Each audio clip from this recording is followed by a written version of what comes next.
visual terkini dari ruang rapat paripurna DPR terkait dengan pengesahan APBN 2026. Dan saat ini APBN 2026 telah disahkan oleh Ketua DPR Puan Maharani. Menyampaikan pendapat akhir mewakili Presiden, kami persilahkan.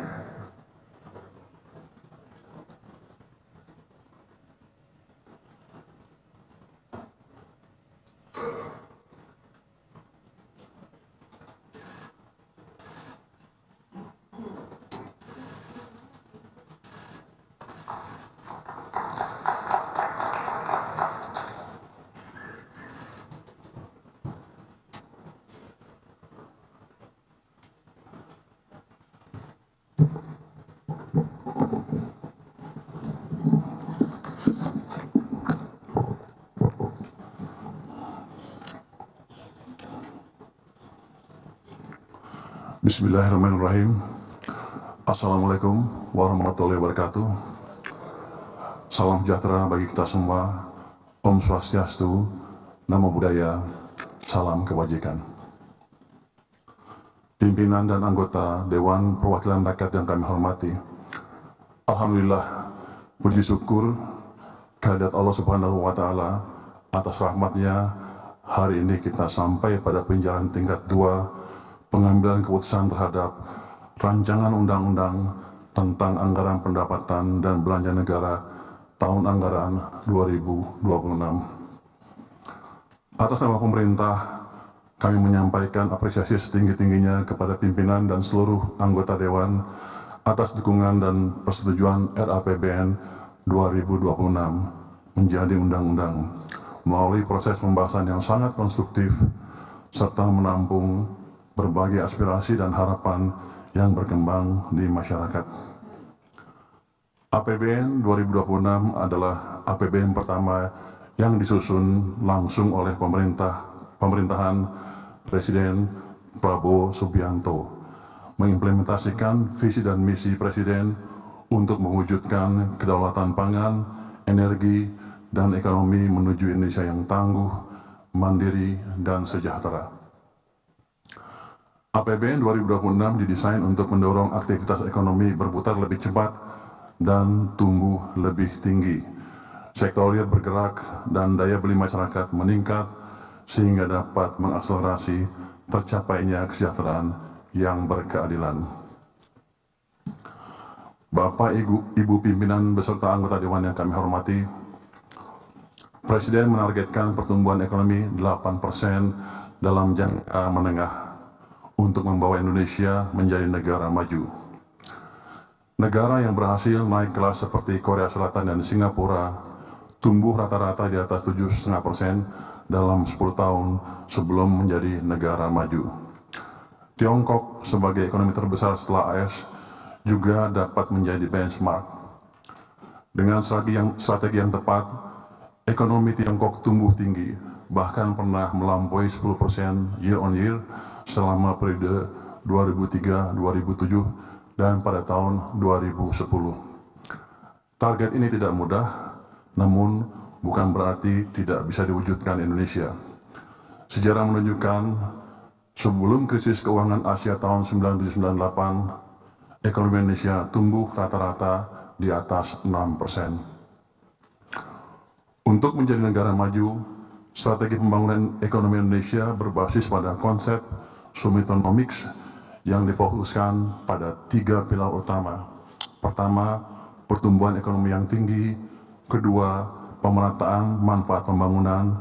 Dan ketiga, stabilitas nasional yang dinamis. Untuk menjalankan 3 pilar tersebut, mesin-mesin pertumbuhan harus dihidupkan dan dipastikan berjalan selaras. Fiskal, sektor keuangan, dan perbaikan implementasi harus sinergis menggerakkan perekonomian Indonesia agar dapat tumbuh melampaui 6% dalam waktu tidak terlalu lama. Dengan konsistensi menjaga keselarasan mesin-mesin pertumbuhan, diharapkan dapat memacu pertumbuhan dalam jangka menengah. Pimpinan dan anggota Dewan Perwakilan Rakyat yang kami hormati, Untuk pertumbuhan ekonomi yang tinggi, APBN berperan sebagai katalis untuk mendukung sektor swasta sebagai motor penggerak utama pertumbuhan. Kinerja sektor-sektor bernilai tambah tinggi terus diperkuat dengan tetap menjaga ketahanan sektor resilien. Sektor resilien seperti pertanian, industri manufaktur, padat karya, dan pariwisata dijaga tetap tumbuh tinggi sehingga berkontribusi optimal bagi penciptaan lapangan kerja dan pertumbuhan ekonomi. Dukungan APBN untuk hilirisasi sumber daya alam, salah satu contoh high value added sector, terus dilakukan dan diperluas. Pemerintah juga tetap menyediakan berbagai insentif fiskal seperti tax holiday, super deduction untuk riset dan pelatihan, serta pengembangan kawasan ekonomi khusus yang terintegrasi dengan rantai nilai industri nasional dengan perspektif nilai tambah tinggi bagi perekonomian. Peran Danantara diperkuat untuk mengakselerasi investasi pada sektor-sektor produktif bernilai tambah tinggi dan memperkuat posisi Indonesia dalam global value chain. Investasi Danantara sekaligus mengungkit peran investasi swasta untuk mendukung pembangunan. Fokus investasi antara lain pada sektor hilirisasi, sumber daya alam, manufaktur bernilai tambah tinggi, energi terbarukan, infrastruktur digital, industri strategis, dan sektor ketahanan pangan. Untuk memperkuat mesin pertumbuhan sektor keuangan, pemerintah baru saja menggeser penempatan dana kas dari Bank Indonesia ke Bank Himbara senilai 200 triliun rupiah sebagai sumber pendanaan murah. Dengan tambahan likuiditas tersebut, bank harus segera menyalurkan kredit untuk mendorong sektor real bergerak lebih cepat, konsumsi dan investasi tumbuh lebih tinggi.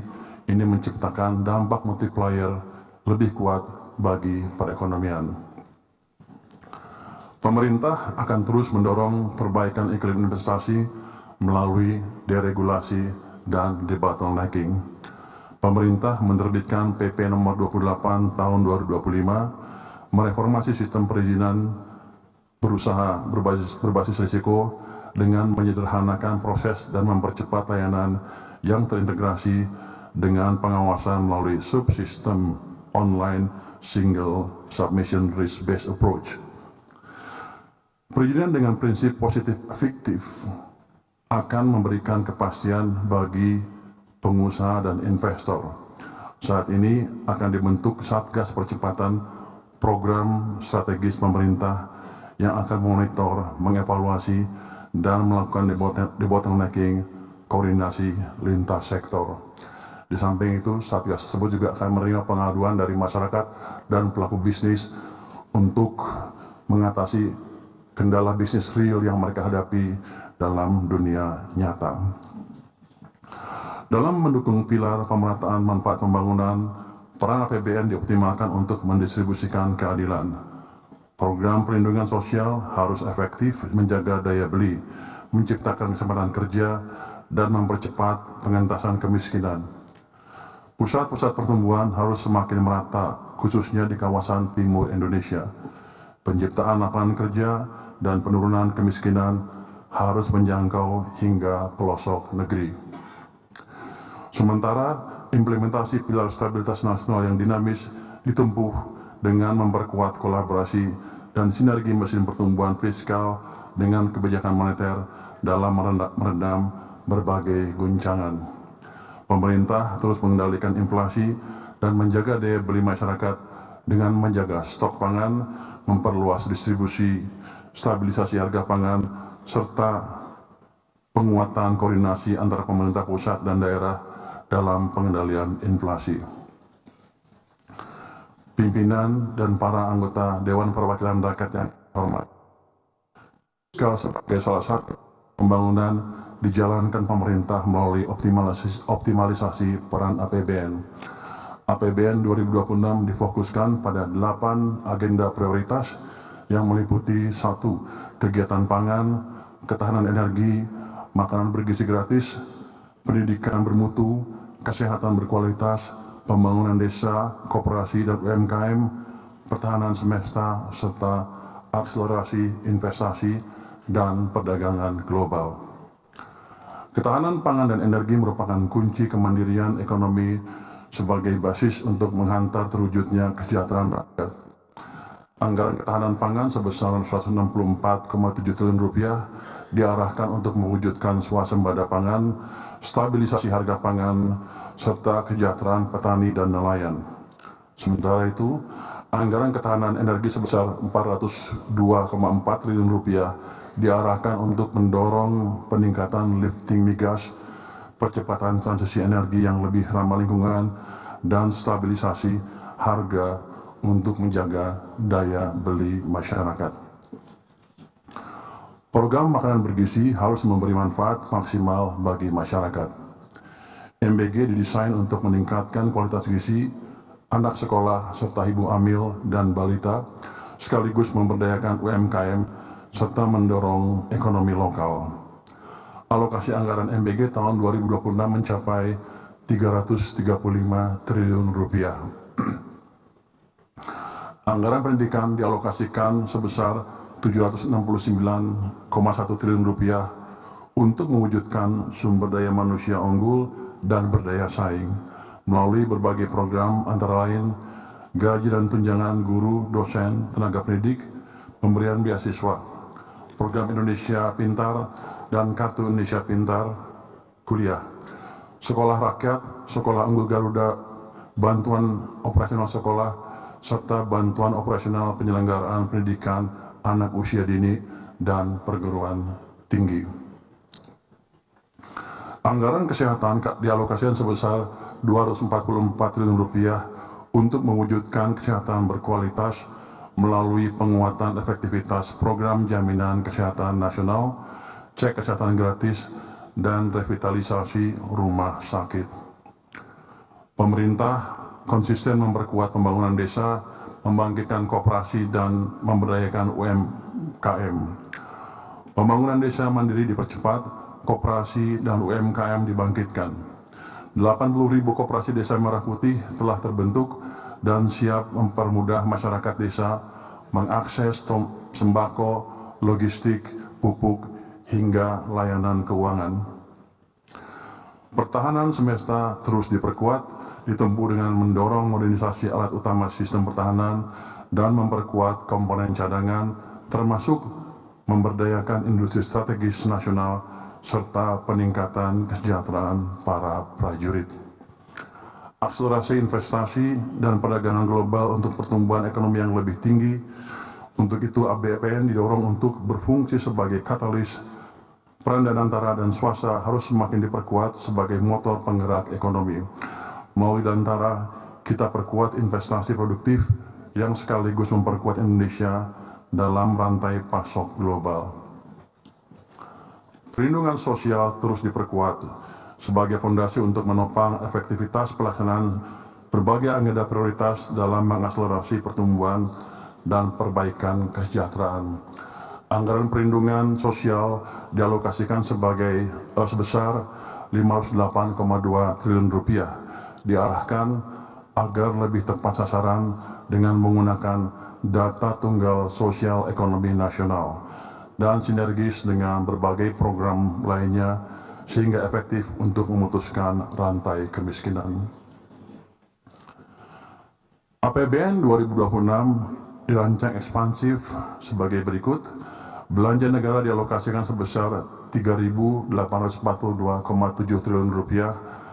Di dalamnya terdapat transfer ke daerah sebesar 693 triliun rupiah digunakan untuk mendukung pemerataan kesejahteraan masyarakat dan menggairahkan perekonomian di daerah. Belanja pemerintah pusat dan transfer ke daerah merupakan satu kesatuan yang utuh untuk mendukung agenda pembangunan dalam mewujudkan kesejahteraan rakyat. Pendapatan negara diperkirakan mencapai sebesar 3.153,6 triliun rupiah. Defisit APBN sebesar 689,1 triliun rupiah atau 2,68% dari PDB. APBN 2026 tetap fleksibel agar adaptif dan responsif terhadap guncangan. Dengan pengelolaan fiskal yang efektif dan dukungan sektor keuangan yang liquid dan efisien, serta iklim investasi yang kondusif, pertumbuhan ekonomi 2026 ditargetkan sebesar 5,4%. Inflasi akan dikendalikan di level 2,5%, suku bunga SBN dijaga di sekitar 6,9%, dan nilai tukar rupiah berada di sekitar 16.500 rupiah per dolar Amerika Serikat. Kesejahteraan rakyat ditargetkan membaik yang terrefleksi dari peningkatan jumlah penduduk bekerja menjadi 153 juta orang dengan penciptaan 3,4 hingga 4 juta lapangan kerja baru. Dengan demikian, penduduk yang menganggur akan turun hingga di bawah 7 juta orang dan tingkat pengangguran terbuka membaik ke kisaran 4,4% hingga 4,96%. Dengan perbaikan pasar tenaga kerja, jumlah penduduk miskin ditargetkan turun hingga di bawah 20 juta orang, secara presentasi akan kurang dari 7,5%. Target tersebut akan lebih baik dari data realisasi jumlah penduduk miskin per Maret 2025, yaitu 23,85 juta orang atau 8,47% dari total penduduk.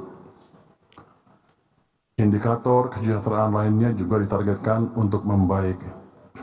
Rasio ini dalam kisaran 0,377 hingga 0,380. Indeks modal manusia sebesar 0,57. Indeks kesejahteraan petani diperkirakan sebesar 0,7731 dan proporsi penciptaan lapangan kerja formal sebesar 37,95%. Gross National Income per kapita ditargetkan 5.520 dolar Amerika. Intensitas emisi gas rumah kaca di 37,14% dan indeks kualitas lingkungan hidup 76,67%.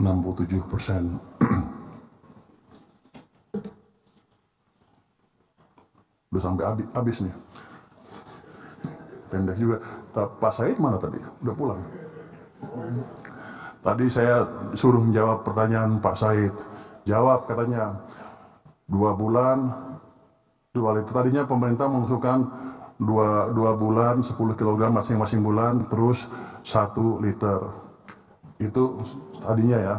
Terus Pak Said minta 2. Saya challenge, ya udah kenapa 2? 5 liter aja sekalian. Yang nggak berani Pak Said rupanya. Jadi jangan salahkan saya. Pak Said bilang kami nggak berani, saya minta 2 aja. Ya udah saya kasih 2. Jadi sudah jawab saya sudah jawab ya Pak Said ya. Dan ini bawa masih boleh ngomong. Kita siap Pak, kita kan sisir. Pasti saya udah lihat tuh banyak anggaran yang nggak keserap daripada nongkrong di sana di BI atau di rekening pemerintah. Saya bagikan ke masyarakat dalam bentuk tadi subsidi tadi. 2 bulan itu baru percobaan Pak. Kalau masih kurang kita tambah lagi. Jadi Bapak nggak usah takut, saya komit. Tapi yang kurang komit Pak Said rupanya. Dia 5 nggak berani minta turun ke 2. Untung saya aneh, kan yang punya uang saya, harusnya dia oke. Tapi nggak apa, ini Pak Said berarti hati-hati sekali. Saya terima kasih atas dukungannya, sehingga saya nggak terlalu koboi banget gitu Pak. Jadi kita jaga kesinambungan fiskal dengan baik. Ini masukan yang baik dari DPR Pak, dari Banggar, sehingga ada kontrol dari Banggar juga ke kami, sehingga kami tidak semena-mena menggunakan anggaran kami. Saya mengharap ke depan akan DPR atau Banggar memberi masukan yang sama juga ke kami, dan tolong dimonitor penyerapan anggaran kami. Kalau kebanyakan nganggur, tolong dikasih tahu lagi Pak, jangan kayak kemarin-kemarin, udah mau runtuh ekonominya baru kita tahu. Ya Pak ya. Jadi Banggar juga ini Banggar ya, tolong kasih masukan ke kami. Kami akan jalankan atau terima masukan dari DPR dengan terbuka. Karena tujuan kita kan sama, menciptakan masyarakat adil yang makmur, adil dan makmur secara merata ya Pak ya. Pimpinan dan anggota Dewan yang terhormat, demikian pendapat akhir pemerintah atas rancangan undang-undang tentang anggaran pendapatan dan belanja negara tahun anggaran 2026 beserta nota keuangan. APBN tahun 2026 akan memberikan dampak yang nyata bagi masyarakat dan perekonomian demi terwujudnya Indonesia yang berdaulat, adil, dan makmur.